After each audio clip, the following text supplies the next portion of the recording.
Welcome back to the Movie Draft House. I'm your host, Mark, joined by co-host Jeff. What up, dude? Welcome to, what is this, August? It's hot as shit. I'm just guessing. It's raining, probably. And at least for us we're here not in guessing Florida. about it. Yeah, we're not guessing about if it's hot. It's fucking hot all the goddamn time. Yeah, well, not all the time, but in August, for sure. Fuck. It's nasty. Anyways. So that's why not stay in, listen to podcasts, watch movies, do both. Who gives a shit? Yeah, who gives a shit? But make sure you're listening to the Movie Draft House, Yes. which you are. Before work. we, I did a little detective work. I'm an investigator. We've determined that you are listening to the Movie Draft House. World's greatest detective, me. Damn it, threw me off my rhythm. Music this month. Before we get into what we watched, and it's a new month, so that means a new theme, which also means new music here on the podcast. And we want to give a shout out to the Los Angeles, California hip-hop female duo, Flyana Boss. Oh, I'm on board. I haven't. I'm going to pull them up so I can listen to them before the episode comes out. What they are. So spell the name. Flyana, Flyana, Boss, Boss. Came right up. Okay. So how I got turned to them was the TikToks, and so cool. They are trending all over TikTok right now because they said okay. They said sure. You two idiots can put our music on there. No, listen. All you do is message people. That's all you gotta do is message people on these dumbass apps. Music for my brief 10-week wrestling podcast, and the person who replied did after it was already done and released. So you have a skill set that I don't think you should sell yourself short on. I don't. I just pester. Oh, you're an asshole. Well, no, take it back then. I'm not an asshole. I'm like, hey, I got this podcast. We got a pretty moderate following. Appreciate it if you let us use your music here on the podcast. And in turn, you get more listeners. Anyways, and so then so most of the time the artists, they'll either see it and they'll respond. And I have not had anybody tell me outright no. Yeah. But most of the time they're just like, oh, that's dope. Yeah, go ahead. But occasionally there's a give and take, hey, you can only use it for this, those 4 weeks or whatever. Well, that's the plan, man. Right. So I messaged Flyana Boss, and on whoever's running their socials was like, yeah, but can you use this song instead of this song? It's because they have a song that is viral on TikTok right now. Ooh. And things, when they go viral, they only stay viral for a brief period of time. I've noticed, and the internet has not debunked this myth. And so they had a kind of I don't even know what you call them on TikTok, but these viral videos. Viral's the word. Well, no, but it's how they did their video to their own song, and then they had recreations of everybody in the world. Anyways, this song Look at the from descriptions. Yeah, the song here on the podcast is Trash Boy, Trash Boy, BOI. And it's mellow, but it's witty, and I like it. I think these two young ladies are pretty dope, and you should hit all the show notes. You should hit the show notes for all the links in our for their socials. I don't give a fuck. I can't talk right now. He's good, isn't he, folks? Yep. Garbage. No, go check out Flyana Boss, Flyana Boss. I'm a YouTube music user that came right up. Probably find them in all your favorite streaming apps. Also, check the notes for their socials if you want to give them a follow. Say, hey, what up? The Draft House sent me. If you look on the YouTube, on their YouTube page, their song "You Wish," which is the viral one, has almost 500,000 views. But their other, song off the same, I guess, EP or whatever, Trash Boy, has nowhere near the listen. So this tells you the discrepancy of viralness. Yeah. So they're trying to get this next track. Yeah. So that's why I told them, and they were like, yeah, cool. And I was like, dope. So anyways, Jeff. Hey. What's the theme this month? All right. So in the month of August, we're doing movies starring actors in multiple roles. We had a few caveats. No clones. No clones. And then, like, no going back in time and seeing yourself. So, like, we use Marty McFly as a point. If Marty McFly goes and sees himself, that's not two roles. That's one role. But if he goes and he sees Seamus, who is played by Michael J. Fox, those are two different characters played by the same actor. Makes sense. So we did that. Yep. And Mark, you selected Mars Attacks from 1994, directed by Tim Burton. 1996. 1996, directed by Tim Burton, written by Lynn Brown, Woody Gelman, Wally Wood. So let's run down this cast right quick, because this movie is out of control, stacked with names. Yeah. This is what you would call an ensemble. This is an ensemble. Yeah. Now, Jack Nicholson is the person who's playing two roles. Yep. And fortunately, both of those characters are throughout the bulk of the runtime. Yep. So meets the theme. Well done. Yay. Bare minimum. But we got Pierce Brosnan, Sarah Jessica Parker, Annette Bening, Glenn Close, Danny DeVito, Martin Short, Michael J. Fox, Tom Jones, Natalie Portman, isn't he Chicago Bears running back Jim Brown, Jack Black, and Pam Grier from Jackie Brown fame, my favorite Quentin Tarantino film. The RJ. Did you recognize RJ in the film? RJ Fletcher?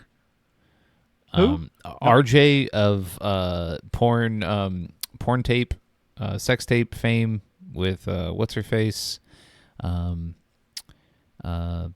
Kardashian, Kim Kardashian. No, you mean Ray J? Ray J, yeah. You said RJ. Oh, did I say RJ? Well, yeah. Technically it is RJ, but no, RJ Fletcher is? I don't know who RJ Fletcher is. Should I know who RJ Fletcher is? Well, if you podcast with me, you should, but you have never said that name. You have never said that name here on the podcast. Yeah, but you've seen the movie UHF? No? We'll make it happen. No, we won't, because I don't want you to ruin one of my favorite films. But it's from the movie UHF starring Weird Al Yankovic. Anyway, so I'm surprised he didn't pop up in this. Also, I forgot to mention Christina Applegate also makes a brief appearance. And largely, most of this cast makes pretty brief appearances. Yeah, I mean, no more than like 15 minutes maybe. Some of them even, like Danny DeVito, shows up at the tail end of the movie. Like 5 minutes of screen time. Yeah, and he's wasted's a strong word, because I don't think they wanted to do anything. How did this happen? These are my questions. All right, so I have answers to all of this. I want to know how Mars Attacks got made. Yep. And why. All right. They have the cast they do, because all right, because I did some research on Mars Attacks. Tim Burton, of course, obviously can make what he wants. Probably at this point, we're post Batman, but I don't understand why this cast is here. All right, so this film was slated to come out in the summer of '96, right? All right, it got pushed back to December '96 because of another immensely popular alien invasion film. Would that be Independence Day? That would be Independence Day. I'll save my opinion as to which one's better, but I do have one. Okay. And so Warner Brothers decided to push it back. And that was more or less after the film had been made. And so how this film got made was Tim Burton wanted to make a kind of just a funny, lighthearted film about the end of the world. And originally he wanted to make dinosaurs attacks. All right. But Steven, and it was going to be about dinosaurs attacking humans, people. Now, Jurassic Park was what, 96? The second one. What was the second one's title? Lost World. Lost World, right. And so it was 97. Yeah, and so he knew Spielberg was making this film, so he's like, okay, we'll make it about aliens, because he had this card set, the weird comic book card set. It was gifted to him, and it was about aliens. It was about Martians and invading Earth. It's weird. It's a weird story, and I don't know like where they got these cards. But somebody gave him these cards, and the picture of a Martian with a ray gun was on the back of it. And he's like, "That's my next movie." And so he wanted to make a satirical film. He wanted to make fun of how people treat certain things and the hysteria behind certain what's the word I'm looking for? I don't know. But like so hysteria behind how humans would treat being contacted by aliens for the first time. So he wrote this film, or helped write the film, took it to Warner Brothers. Warner Brothers was like, "What the fuck is this?" And he's like, "Well, hey, that's the movie I'm making. You either like it or you don't." And Warner Brothers was like, "Well, we're not going to make this movie." And Tim Burton's like, "You're going to make this movie, or I'm not going to make a movie." And they were like, "Well, you're kind of Tim Burton, so okay." And so then they're like, "Well, here's your budget. It's $70 million. Which was in '96, I guess, pretty high. Yeah, because and it blew it all on I guess. It was all on VFX. Really? So how did he get all the people? These are the questions. All right, that is the question. So he wanted Harrison Ford originally for the president. Harrison Ford had commitments to other film. I don't know what movie. But Jack Nicholson, they had to pay him $5 million per day. Per day? I don't know. It was it was an exorbitant amount of money for how much. So let's screen time. Real quick. I've got the box office here. So $70 million. Yeah. Opening weekend, $9.3 million. Right. It was a flop. 37.7 million gross U.S. and in the world, but it made more internationally, right? Yeah, but it didn't. I mean, it made back the budget for the film, but the advertising and all of that, so it's probably an overall loss. Yeah. Yeah. And what's his face?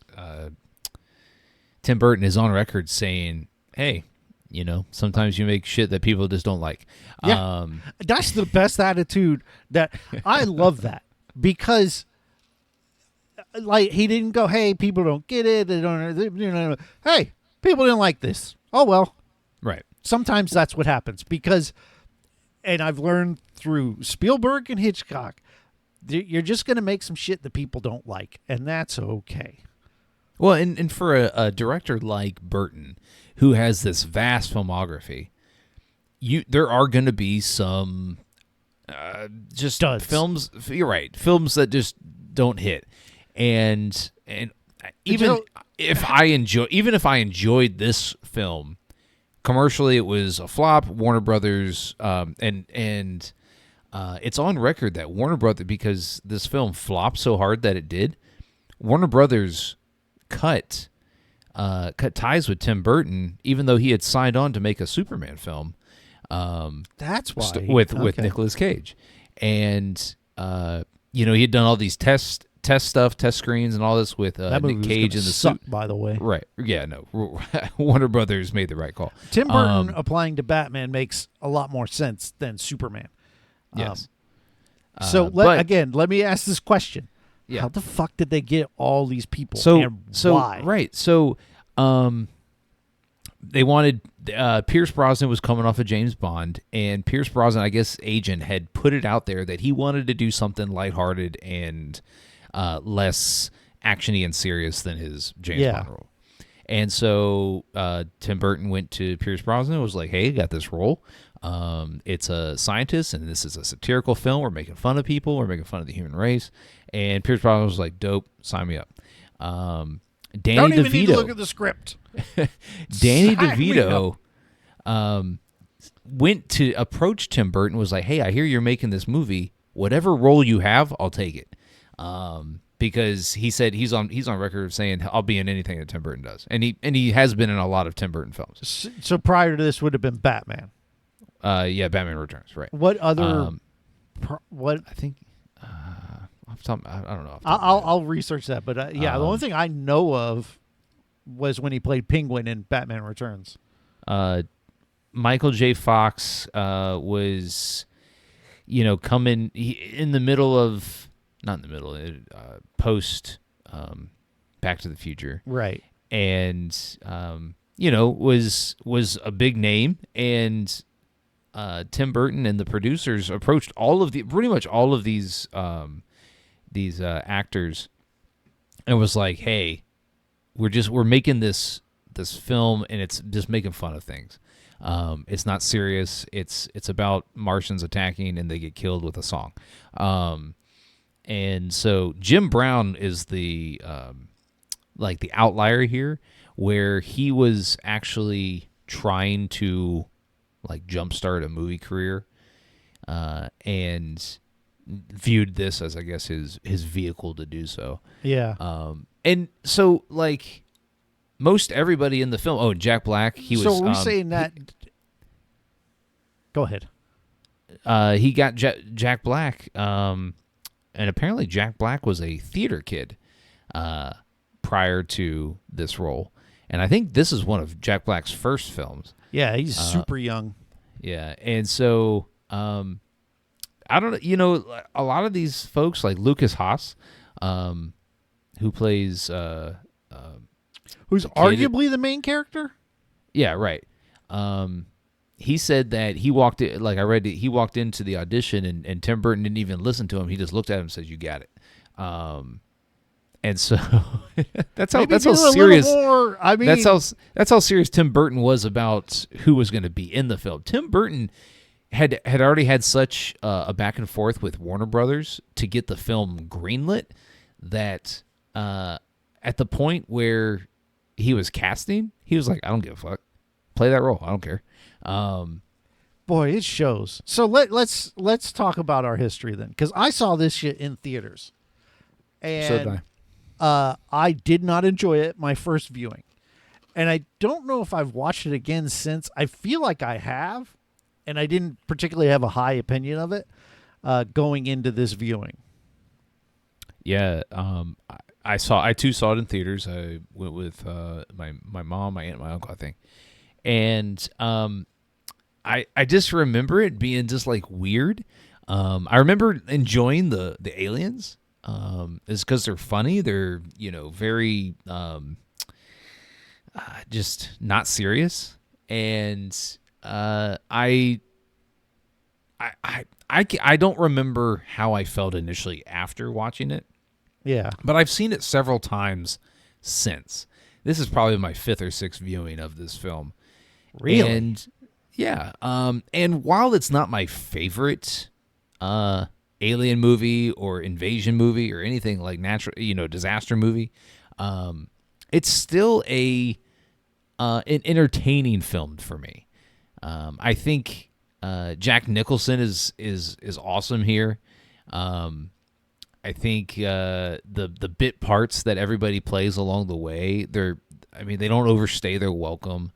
Probably Pierce Brosnan and what's her face, Sarah Jessica Parker. They're probably two of the most annoying characters. But and that's so. I did not enjoy this again for the third time.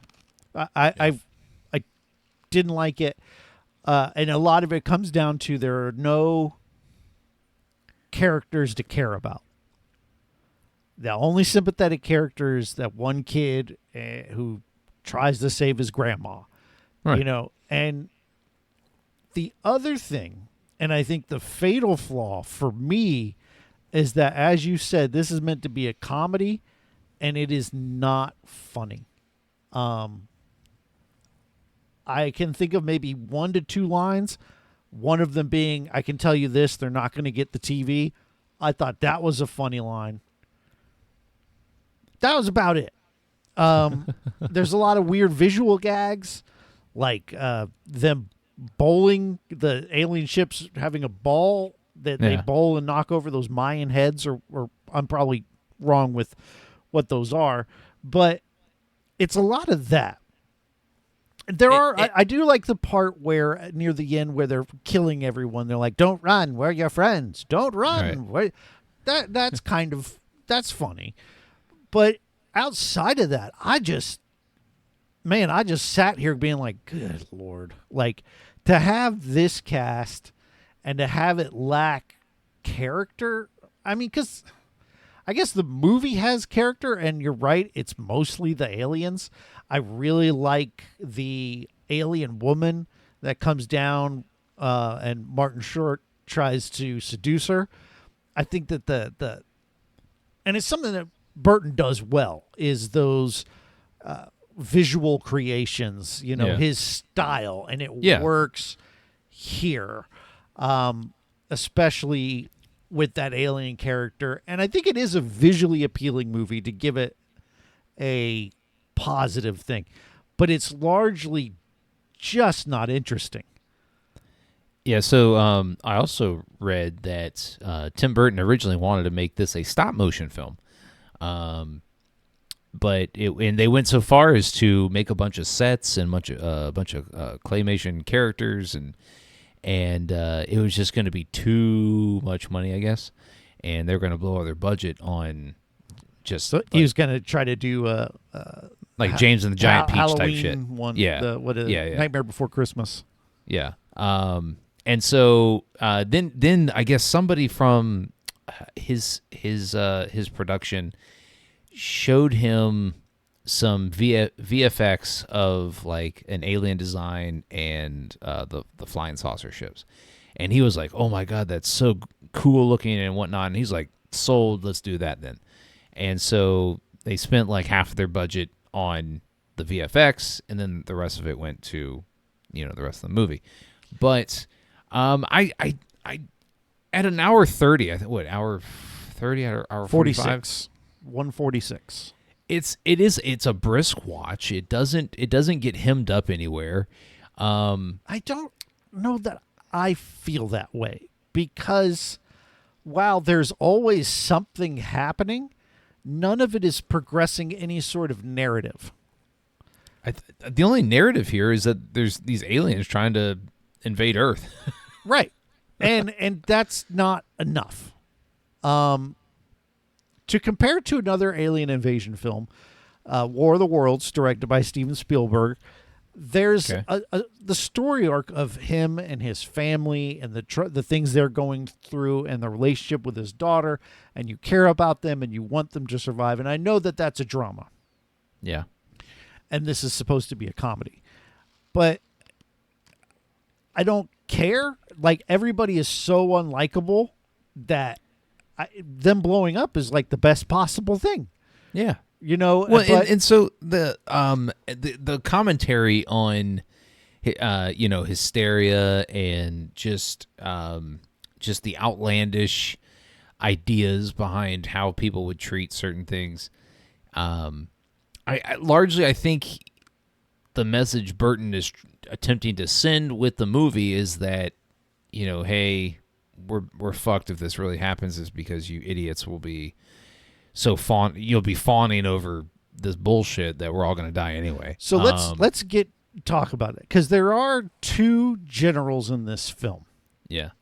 And the president's not sure what to do, and so he listens to the counsel of the scientist, Pierce Brosnan, and he has two separate generals. One of them is like, let's just blow them up. Yeah. And the other one is like, well, let's wait and see. And we find out that maybe blow them up is the right tactic. So is the message blow shit up first? I think I don't think the message is. I don't think the point was to make a determination of whether to be nice or like diplomatic or blow shit up immediately. I think the message was more, hey, you buffoons would be too busy fawning over how to make money off of this, commercializing an alien invasion to really actually give a shit about actually what's happening, make important decisions and that type of thing. I enjoyed this. I enjoyed it every time I watch this movie. I enjoy it simply because I'm a big Jack Nicholson fan. One, I'll watch anything he's in. I haven't seen everything he's in, but I've seen a lot. And he's vastly entertaining. Just his delivery of lines, and he's playing two roles here. So that's that's the whole reason we're here and watching this film, is that he plays the president of the United States and he plays a casino owner. And as the president, he is he's trying to play this diplomat, and he really doesn't know what he's doing, and he's relying on the people around him. And as the casino owner, he's kind of hotshot, a tycoon maybe. Yeah, tycoon's a good word. He is like, he looks like a Texas oil tycoon, but makes his residence in wherever the hell's Vegas. Like, listen, you like this movie more. I'd like you to have the space to express that, because I'm so unimpressed that it's hard to find things to talk about without shitting on it. I enjoyed Jim Brown's performance. I thought it was. I think every time I see it, I'm like, this dude, he's an action film guy. He could do something. Yeah. I am with you on that. I thought he's the other likable character, right? He's a divorcee, and his wife is Pam Grier, and he has two young boys, and he's working to try to pay for them and get his life back on track and get back with his family. And so that at least is a character you can kind of root for and get behind. But he's never on the screen. Like, and I think that's everyone though. Like Jack Nicholson obviously gets the most airtime, but none of the characters are on the screen long enough to care about them or to be invested in any of it. And I think, and this is a film, like, these type of films didn't really exist until the 90s, late 90s, early 2000s. How many films are like this? No, like, I'm talking about, like, more, like, ensemble film. Like where the super large cast. Where they all movie get, like, 43 or whatever the fuck? Yeah. That movie. I've never seen it, but I heard it's garbage. I haven't seen it either, and I have no desire to. But, like, I think just Tim Burton was just trying to throw a bunch of people in a movie, and he had garnered the reputation to this point where people wanted to be in a Tim Burton film. Now it backfired on him and on all those people that decided they got paid. And how many careers did this kill? Jim Brown's, none. And that's it. But like none of the other established stars really took a hit for this. It's just it's a film that I think it's a film that deserves to be watched because it's by an iconic director, and it has a bunch of legendary actors in it. But at the end of the day, you're not missing anything if you don't watch it. But yeah, I mean, when the draw is, you should watch it. It's directed by Tim Burton and stars everyone. I don't know that that's enough of an endorsement for me to go to the theater. It's got everyone in it. Yeah, what's the story? In the 90s, was Tim Burton a draw to get you to the theater? I don't know that I was into directors back then. So no, I don't know that any director ever was a draw. I was more like watch the trailer and then decide. Because there are a lot of things that he directed that I didn't know about or anything like that. So, and the only person who brought my ass to the theater is Van Damme, and we'll get to that in a couple weeks. God damn it, Van Damme. He's the best. I just, so you paid to watch this. Yeah, I fucked up. Right. You're right. No, it's $4. It's fine. Yeah. But you're gonna ask me a question. I watch it on Daily Motion. Really? Yeah. I text you. I mean, Last time we did that, it was that damn Gold Diggers movie. Right. I just had a whirlwind kind of past 3 days, and I didn't have time to go to illegitimate means, and I didn't want to pay $4 to watch this. But I watched it on Daily Motion. It was fine. All right. So, what did you think of Glenn Close as the first lady here? I think so. That's the flip side. Everyone's unlikable, but they all do a great job of being unlikable, right? So Glenn Close is even more unlikable than her husband, who's really, I mean, the president isn't He's that not unlikable, right? He's trying, right? You know, he's asking his counselors, he's taking their advice and then making a decision. He's doing what he should do. So I don't think that he's necessarily a bad person. Or at least unlikable, but she is very much unlikable. She does not care for her daughter. Jack Nicholson seems to be too busy to do it, but he's also the president, so fair enough. But she does a great job of just being that sort of uppity, I'm going to remodel shit to make it look better or whatever. I don't know. Like, it was fine. She did what she came to do. I was fine with it. Okay, out of all of the people that died in this film, what was the best death? Probably Michael J. Fox. I mean, because the whole thing with him being melted and just having the hand left as she's reaching out for it. I mean, probably that. Then maybe Jack Nicholson is fine. I don't know. That's fine. I just like everything about this movie is the same response. Like, how'd you feel about this? Yeah, I guess it was fine. I don't care. Like, this movie's ass fudge. And the more I talk about it, the more I dislike it.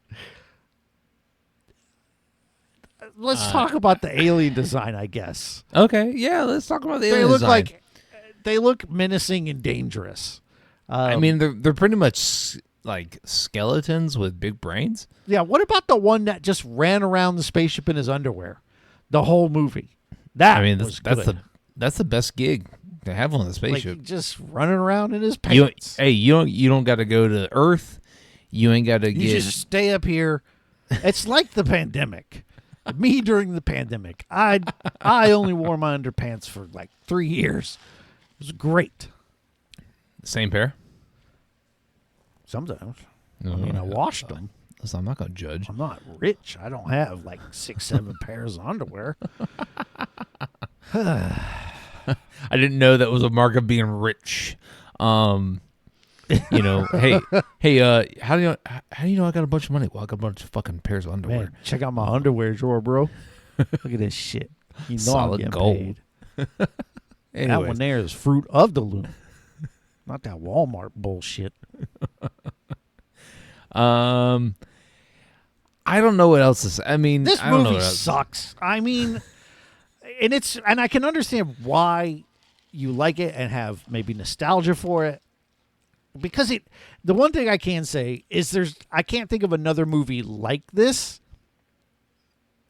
And that's probably for good reason, right? Like, he made this, people went, ugh, and then everyone else went, all right, I ain't making that shit or anything close to it. You know, it didn't catch on. It wasn't a thing. But movies don't get made like that anymore. Like what? They don't get made like this because it sucks. No, but like, Tim Burton had carte blanche to make the movie he wanted. Yes, and that almost always ends in disaster. Sure, but studios largely do not allow directors. You have to be like A-list of the A-list tier of directors to get that type of carte blanche these days. I would say there's probably 3 directors maybe working today. Nolan, Spielberg, and Scorsese. Those are the 3. Those are the 3 that I'm thinking. Tarantino. I don't even know. I think Tarantino can make whatever he wants. I think he has and does. Okay, but that's with one particular studio. He was a Fox guy, what is it? 20th Century Fox guy. I think it was 20th Century Fox. I don't know. I thought Miramax. he was New Line or New Miramax. Line. He was I with don't what's his fucking know. name? The fucking rapist guy. Steinberg. That wasn't fine. Um, It wasn't any of those names. George Steinbrenner. No, that's baseball. Not the former Yankees owner. Yeah. But I agree. But also, like, I can point at movies where it's like, make whatever you want. You've done it. I think of specifically Gus Van Sant made, what was that damn movie with Ben Affleck and Matt Damon, the, like, breakout one? Good Will Hunting. Yeah. He made that movie, and so he could pretty much walk into the studio and make whatever the fuck he wanted. So I said, I'm going to remake Psycho. And that shit was horrible. Sure. He but, sucks. like, he sucks. And that's actually kind of a good parallel. Because I can't think of another movie like Psycho 1998 where it's a shot for shot, line for line remake. There are only a handful of dialogue changes in that movie, but otherwise it's shot for shot. And I can't think of another movie that just said, fuck it, we're doing the same exact shit again. And in that way, it's this own freak film that's out there, and maybe you want to check it out because there's nothing else like it, but it's not good. And that's how I feel about this. There's nothing else like it, and it's not good. There's a reason.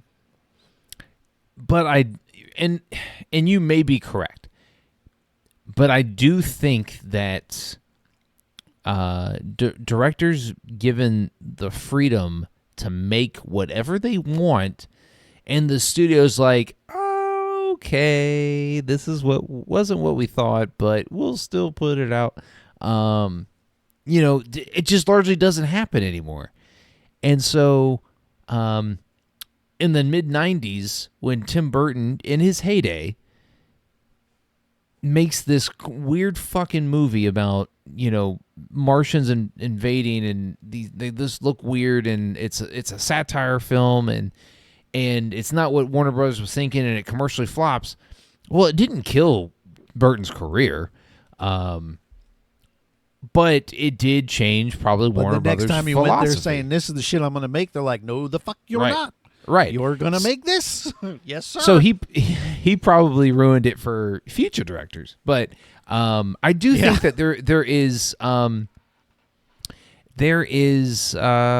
some creative juices here that would not have gotten the chance to flow at other points in time. Fair enough. But let me put it to you this way. Okay. I have several podcasts out there where I'm by myself. And when I'm by myself and I'm just yelling into the microphone, the shit just is chaos. It just doesn't make any sense. It's madness. And it really only ever entertains me, and I'm aware of that. And it's put out there for free.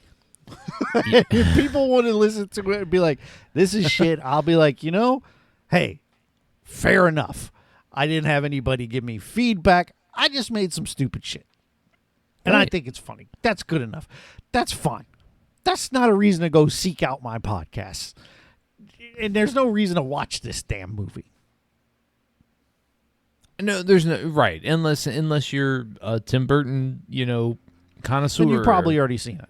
Right. I agree that there's no real reason to seek this movie out, other than it's probably got like some cult status to it now. That's what I thought is that because the aliens are so like if you show someone a picture of those aliens, they'll be like, the Mars Attacks aliens, right?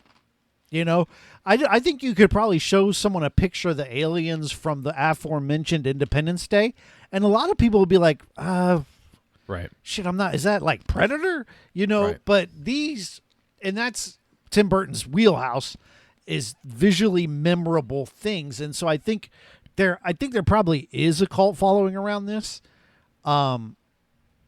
because I think those aliens, if you show them to someone, they're going to know immediately what it's from. Right. I agree. Yeah, I mean, even if this is a flop of a film, I think it's a 90s staple. And I think you can't go through the 90s filmography without acknowledging Mars Attacks. Yeah, I think you can. I think you could. There's a lot of good stuff in the 90s. Watch Basic Instinct instead. Just watch that shit. Now that's a staple. I love that movie. I'll watch it again. Paul Verhoeven, chronologically, coming soon. That's my dude. All right, Jeff. So do you recommend this one? No, this is a piece of shit. It's not a total waste of time, but it's pretty close. It's pretty close. I did not enjoy this whatsoever, and I don't think I'll ever watch it again. I'm going to try not to. I love our podcast because we can disagree and agree on certain things, and then I'm still going to recommend this one because I think it is an entertaining. It's not a mess, but it's an entertaining oddity. That oddity's a good word. Yeah, it's entertaining, and I don't think you'll ever get this collection. You want to put your name on it? Go ahead. Yeah, that's fine. You'll never get this collection of actors together again. This is the only time they've all been in the same movie, and it's just so weird how this thing got made, and I just think it deserves to be seen, even if it's not a good film. I will recommend it because of that, because it is such a unique film. But I understand why, you don't like it. I don't understand why it flopped, at the box office. I'm actually kind of curious as to why it flopped, because that, as you say that, other than I don't know what its week one was, but I would think that, and of course it's a different era. Movies aren't nowadays. It's you make all your money in the first week or two, right? And then after that, But I think back then, movies would be in theaters for months and months as opposed to weeks and weeks. Well, yeah, you didn't have the volume of films either, so right. And so for that to flop as it did, it actually kind of surprises me because of everyone that's in this movie and the prestige of Tim Burton. Those trailers must have really sucked ass for people to not go. People watching on TV nope, no thanks. I don't remember the trailer, and I could probably you go back and watch it, but it got me in the theater. Right, and me too, but I think it was more because I was a young Jack Nicholson fan. And I think probably to that point in my life as a probably 15-year-old, the only movie I had seen him in was 89 Batman, where he's the Joker. And so I don't have a good recollection of how I felt after the movie, but it was intriguing to me after the fact that I did remember my mom buying the VHS when it came out on video, and just having it on the shelf and being able to pop it in the VCR when I wanted to, and that was it. I'm with you. Listen, I get it. I could show someone Bloodsport, and I'm like, this sucks. The acting is stilted. The dialogue is balls. I don't get it. Fair enough. I get that. It's still Van Damme, and he spin kicks the shit out of Bolo Ying, and I'm on board. But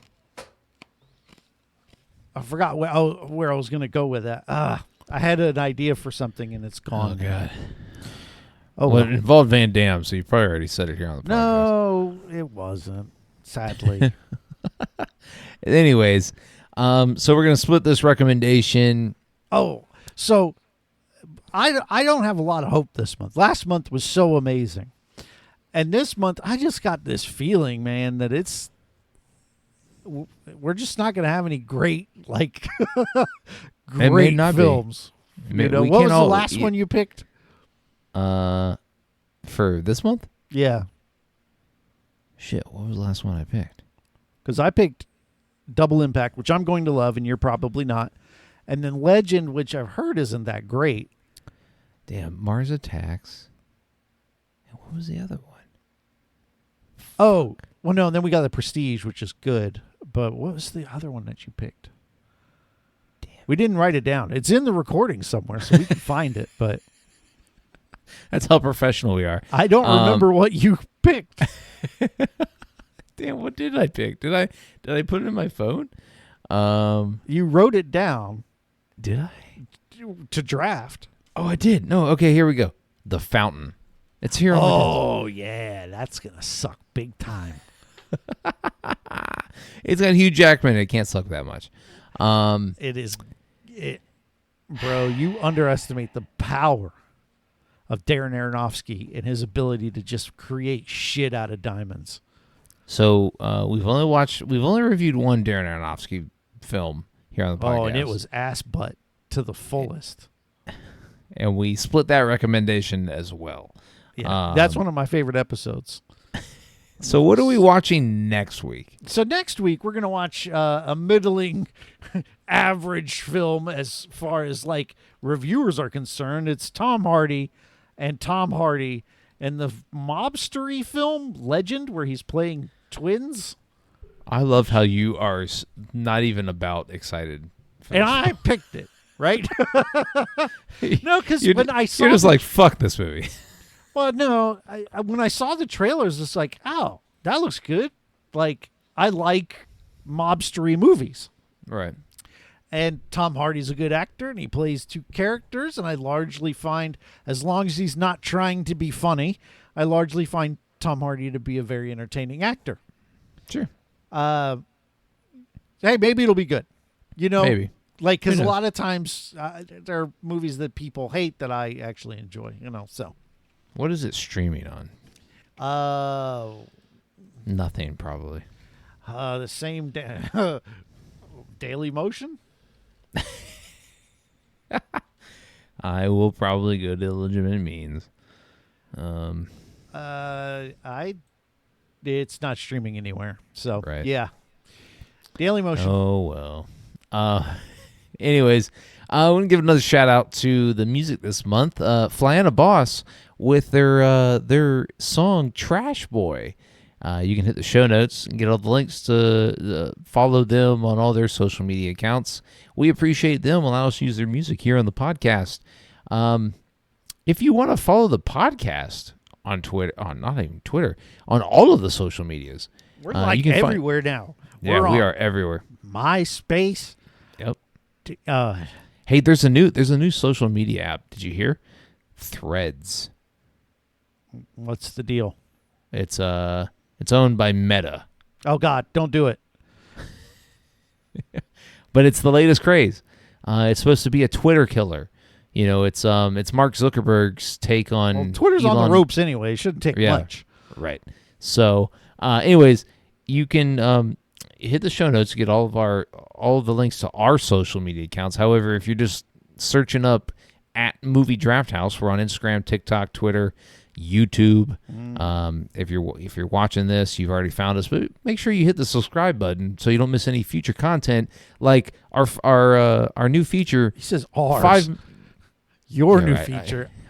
I say ours is because I'm anticipating future contributions from you. Yeah. But anyways, we're doing a new feature, 5-minute reviews over on YouTube. It's where we're just reviewing anything we've watched in 5 minutes or less and giving you our recommendations. So yeah, I've been trudging my way through a film, and of course, by the time this comes out, maybe I'll have contributed to 5-minute reviews. But maybe I'm not going to hold my breath, but no, I probably hold your breath. I just want to watch. Anyways, if you want to follow Jeff on Twitter and tell him, hey man, M. Night or chronologically, I don't even know what the shit's called. Right. You can find him on Twitter at Podcast by Jeff, and just make sure you tell him, hey, we're going to need a Tim Burton chronologically soon. It's on the list, because it's Tim Burton, but probably not for a little while. Certainly the next season is already kind of planned. Anyway, check out chronologically M. Night Shyamalan wherever you get your podcast. You can find the full season of Spielberg there, as well as my run through Hitchcock. The first episode would have dropped yesterday. if you're listening to this, There you go. on the day check it out releases. the first episode where we take a look at Praying with Anger, a That- independent film directed by, and it looks like it was filmed on VHS by M. Night Shyamalan. Starring, written, and directed by M. Night Shyamalan. He plays the lead. oh, It's yeah. a film. Anyway, if you want to get in touch with Mark and be like, man, you got them editing skills down, buddy. I saw how you put that picture of that one thing in there. You can do so what I heard you liked on Twitter. Yeah, my editing skills are increasing as we go along. You're doing the Lord's work, my friend. I am because doing the Lord's work. I feel like I'm Timbaland, but with the videos. You feel like you're Tim Burton with videos? Yeah, that him too. Especially Mars Attacks Tim Burton. He needs to learn to edit on that. Anyways, What's your join favorite us Tim Burton movie? Oh, what's my favorite Tim Burton movie? Okay. Shit. It's probably Nightmare Before Christmas. Yeah, mine's Batman '89, but a close That's second. close second. Yeah. Close second for me would be Big Fish. Okay. Yeah. Have I you like seen Big Fish? Yeah, I have. Big Fish is very good. He's super talented, and like not all of his shit sticks, but a good chunk of it does. And No, like I would say largely that I enjoy 50% of his work. Yeah, sometimes you got to sit through The Chocolate Factory to get to Big Fish, but then you Like, watch Big I Fish didn't and hate- it's amazing. but I didn't hate, what's his face in The Chocolate Factory. I thought it was an okay take on the original. And I see why people did not enjoy it, but for you go into those movies going, "Hey, this is a Tim Burton film." Okay, hey, Sweeney Todd, this is a Tim Burton film also starring Johnny Depp. This is what I'm getting. That's kind of where I started falling off, is the Depp collaborations with him, where I was But I'm sick of this dude. But Sweeney Todd, it's a musical, so it's like out of his wheelhouse a little bit, and that's what I enjoy about these iconic directors, is like Spielberg, West Side Story being his first musical, and it largely hit, and so I enjoy a director that steps out of their comfort zone a little bit, steps out of the box, and takes a swing. Now sometimes, it's a home run. Sometimes you strike out, but you're still an icon in the movie business, and your shit still deserves to be seen. Now what I did not know about Tim Burton was that he was a producer on Batman Forever. That's weird. But That was probably in name only, I would bet. I would bet that because Schumacher messed those movies up so hard, so. But like with every what you call it movie, every hit for like with every Beetlejuice or Batman '89 you have from Tim Burton, you get a Planet of the Apes or what's the other one? Frankenweenie. No, Frankenweenie was pretty good. I think you're on record as saying you like Frankenweenie. I do enjoy Frankenweenie. I was thinking Dark Shadows. It's like a vampire one I've never seen. Or Dumbo. Well, I put it this way: he has that Nightmare Before Christmas, which is an amazing all-time classic, and Right. then he did The Corpse Bride, which is boring as shit. So then they're both a stop motion-y thing. Looking through his filmography, Beetlejuice might be up in the realm of favorites as well. But I have Batman '89 largely memorized. Not like I can't do it off the cuff, but if I'm watching the movie, Yeah. I can do every beat of it. Like there's so many Right, things for in sure. that movie that are iconic to me. I'll have to rewatch it at some point. I love it. but like Sleepy Hollow, that movie sucked. Christina Ricci month. Oh hey, hit the back catalog. I don't know. We're gonna get back to Sweeney Todd though. I want to watch that again, but I want to do it here on the podcast. Anyways, hey Jeff, do you have any words of wisdom? Yeah, even in a time of intergalactic crisis, people still want to roll them bones.